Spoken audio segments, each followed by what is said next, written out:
So KERS is the kinetic energy recovery system. Basically, when you start braking, the rear wheels will generate energy which go through the drive shaft and into this motor, which charges up the batteries. And then when you exit the corner, you get on power. Once you get to full throttle, you can press a button which releases that energy into the wheels and gives you extra brake horsepower. KERS is great, of course. I mean, I use it mostly out of the very slow corners, and when there's long straights, that's where it gives me the biggest gain. Of course, it's quite limited because I can only push it for 6 or 7 seconds per lap.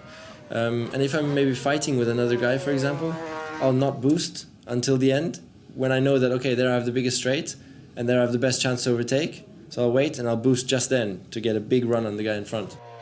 It's a big boost, yeah, you really feel it, and you get to use that several times through the lap. So usually use it about 3 or 4 times. Typically, all the cars are harvesting energy at the same points around the circuit and at the same magnitude. But in terms of deployment, the driver can choose when to use to deploy that 400 kilojoules. It equates to 6.7 seconds at the 80 horsepower power level. So the driver could deploy it in one entire lap to either attack or defend, or he could split it up around the lap for an optimum flying lap time.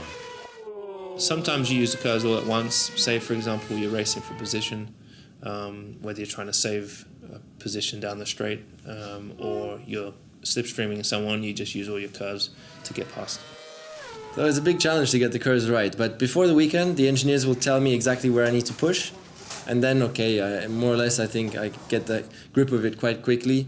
The challenge is that when I get to the exit of the corner, I have to push it as soon as I get to full throttle. Straight away I have to get on the button, and then for a certain time only, and I have to follow some numbers to know exactly when I have to release again, because there's an optimum strategy to get the most out of it for a lap time.